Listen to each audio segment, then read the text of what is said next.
할렐루야. 사랑하는 성도 여러분, 11월 18일 금요일 아까베 시간이 돌아왔습니다. 오늘 함께 나누실 말씀은 다니엘 8장 15절에서 27절까지 말씀입니다. 어제 8장 말씀에 이어서 계속 보면은 다니엘이 환상을 보았습니다. 이 환상이 무엇을 의미하는지 궁금했던 다니엘은 오늘 본문에서 이렇게 고백합니다. 15절입니다. 나 다니엘이 이 환상을 보고 그 뜻을 알고자 할 때에 사람 모양 같은 것이 내 앞에 섰고. 말씀에서 알고자 한다의 뜻은 원어의 의미로 바카쉬라는 단어고, 이 뜻은 고통스러울 정도로 혹독하게 몰입하다 라는 의미입니다. 그만큼 다니엘이 지금 하나님이 그에게 주신 이 환상, 계시의 의미를 알고자 힘쓰고 몸부림치고 애썼다는 의미입니다. 하나님의 마음이 무엇인지 이렇게 알고자 했고 간절히 구한 다니엘에게 16절 말씀을 보시면 하나님은 천사 가브리엘을 보내주십니다. 그리고 17절에서 24절까지의 말씀이 하나님의 명령에 따라 가브리엘 천사가 다니엘에게 이 환상의 의미를 가르쳐 줍니다. 23절에서 보시면 등장하는 한 왕이 있습니다. 이 왕은 바로 역사 속에 등장하는 셀레우코스 왕조의 안티오코스 4세라는 왕입니다. 23절과 24절에서 가브리엘 천사가 이 왕에 관하여서, 이 상황에 관하여서 자세히 설명을 합니다. 뻔뻔하고 속임수에 능하고 남의 힘을 끌어다 자신을 강하게 하고 엄청난 파괴 활동을 일삼고 그 힘으로 예루살렘 성전에서 온갖 악행을 저지르며 하나님과 하나님의 백성들을 모독합니다. 그리고 25절을 보시면 하나님의 백성이 평화롭게 안식하고 있을 때 안티오코스 4세가 이스라엘을 침략합니다. 실제로 안티오코스 4세는 이와 같은 일을 저질렀습니다. 유대인들을 박해했고 자신이 믿는 신인 제우스 신상과 그 제단을 하나님께 제사드리며 예배드리는 성전 안에 세웠습니다. 하나님은 이 역사적 사실을 다니엘에게 미리 환상을 통해서 보여주시는 것입니다. 하지만 결론은 어떻게 됐을까요? 만왕의 왕이시고 이 하나님을 대적한 그의 세력은 역사 속에서 사라지고 맙니다. 결론은 이렇게 끝났지만 이때 당시의 다니엘의 모습 27절에 나와 있습니다. 다니엘은 이 환상 때문에 심히 놀랐습니다. 단순히 놀란 것이 아닙니다. 인생의 한 획이 그어질 정도로 놀라운 깨달음을 얻은 것입니다. 그리고 그 환상을 통해서 하나님을 대적하는 교만한 자나 국가는 반드시 심판당한다는 것을 깨닫게 됩니다. 또한 그는 하나님의 약속은 반드시 성취된다는 것 또한 깨닫게 됩니다. 그리고 하나님께서는 다니엘에게 이 환상을 잊지 말고 간직하라고 당부하고 계십니다. 사람의 눈으로 보면은 다니엘이 본 이 환상은 아직 일어나지 않은 미래의 일입니다. 하지만 하나님의 눈으로 봤을 때는 이미 완성된 그림입니다. 그래서 우리는 아무리 우리가 어둡고 혼탁한 세상 가운데 살고 있다 하더라도 다니엘이 하나님의 약속을 끝까지 붙들고 알고자 했던 그 몸부림과 같이 우리도 하나님의 약속을 그렇게 붙들어야 합니다. 우리가 붙든 그 약속이 바로 우리의 인생을 붙들어주고 우리의 인생을 완성시켜 줄 것입니다. 다시 27절을 보겠습니다. 이렇게 기록하고 있죠. 이에 나 다니엘이 지쳐서 여러 날 앓다가 일어나서 왕의 일을 보았느니라. 내가 그 환상으로 말미암아 놀랐고 그 뜻을 깨닫는 사람도 없었느니라. 다니엘은 지금 누구도 깨닫지 못한 하나님의 계획을 미리 보고 알았습니다. 그리고 하나님의 약속을 간직했습니다.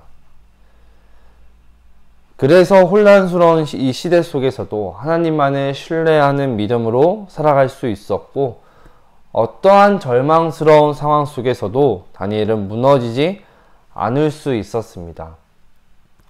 우리 사람이라는 동물은 당장 눈에 보이는 것이 전부라고 생각하기 때문에 거기에만 붙들리고 매달려 나아갑니다. 하지만 하나님께서는 우리에게 환상을 보여주시고 말씀을 주시고는 이렇게 말씀하십니다. 그 환상을, 그 말씀을 붙들라, 간직하라. 이는 여러 날 후의 일임이라. 그래서 신앙이라는 것은 내가 무엇을 잘해서, 노력해서, 내가 커지거나 내가 극대화되는 것이 아니라, 나는 비록 미약하고 유한하기 짝이 없지만 영원히 크신 하나님을 믿고 하나님께서 허락하신 그 영원한 언약의 약속을 붙들면서 나아가는 것입니다. 오늘 이 말씀이 지금 이 시대를 살아가는 우리에게 있어서는 익숙하거나 와닿는 이야기가 아닐지도 모릅니다. 어떤 사람들은 예민하게 느끼지만 대부분의 사람들은 지금 당장은 나의 필요와 상관이 없다 생각을 합니다. 그러나 시간과 때가 하나님의 주권 아래에 있다고 믿고 있는 것을 알 때 우리는 그날이 도적같이 우리 앞에 펼쳐질지 모르는 이 때를 살고 있는 것은 분명합니다. 그래서 오늘 이 말씀은 우리에게도 적용이 됩니다. 말씀에 나온 이 당시에 강력했던 왕이 우리에게 있어서는 무엇일까요? 하나님의 전에 들어와서 하나님을 대신하여 예배를 받으려는 존재들, 온갖 우상들, 우리의 거룩함을 지키지 못하게 하는 것들, 이러한 존재는 교회의 역사 속에 늘 끊임없이 존재했습니다. 지금도 우리 곁에 있습니다. 그래서 하나님을 끝까지 신뢰하면서 하나님의 뜻대로 산다는 것이 쉽지 않은 일입니다. 그렇다면 우리는 무엇을 붙들어야 할까요? 이 어둠의 때 혼탁한 세상의 모습이 영원하지 않다는 것을, 반드시 끝난다는 이 진리를 붙들어야 합니다. 하나님은 다 계획이 있으시고 하나님께서 정하신 때가 있습니다.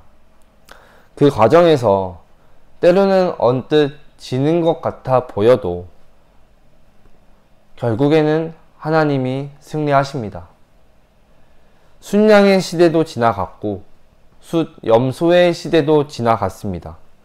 제국들은, 그렇게 왕성하고 강대국이었던 제국들은 사라졌습니다. 역사상 하나님의 교회를 공격했던 세력들도 잠깐 세상을 호령하는 듯 했으나 지금은 모두 사라졌습니다. 결국 우리 주님께서 승리하실 것입니다. 그렇다면 우리가 가져야 할 모습, 반드시 붙들어야 할 모습이 한 가지 있습니다. 다니엘이 가졌던 박하시, 그 뜻을 알고자 했던 모습, 하나님의 뜻을 알고자 고군분투했던 그 마음, 우리가 붙들어야 하고 우리의 모습 가운데 회복되어지기를 소망합니다. 말씀을 정리합니다.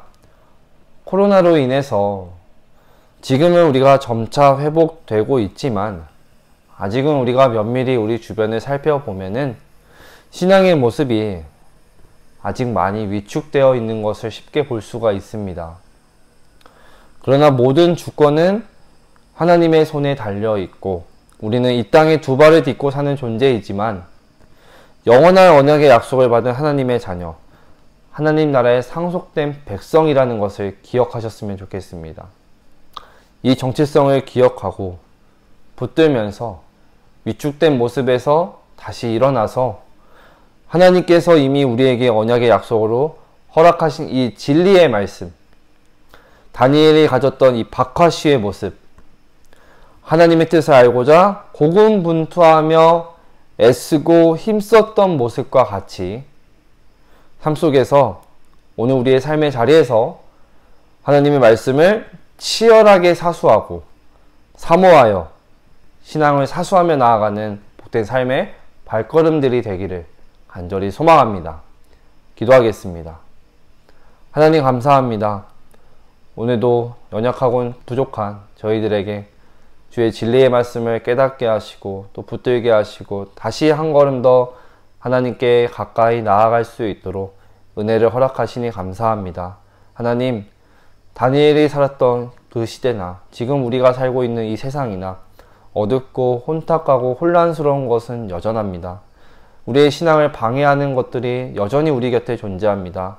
하나님, 그럼에도 불구하고 우리는 낙심하고 넘어지거나 좌절하지 않습니다. 낙망하지 않습니다. 우리는 하나님의 영원한 약속을 그 진리의 말씀을 붙들고 다시 일어날 것입니다. 하나님, 신앙에 위축된 모습이 있다면 다시 세워주시고 회복시켜 주시고 하나님의 그 진리의 말씀, 이 계시의 말씀을 알기 위해서 깨닫기 위해서 몸부림치며 그 말씀을 사수하며 나아가는데 치열하게 사는 우리의 모든 주의 백성들이 될 수 있도록 주님 인도하시고 함께하여 주시옵소서. 그렇게 오늘도 우리의 삶의 발걸음을 인도해 주실 것을 믿사오며 감사드리며 예수님의 이름으로 기도드립니다. 아멘. 사랑하는 성도 여러분, 오늘 하루도 말씀을 붙들고 승리하시길 소망합니다.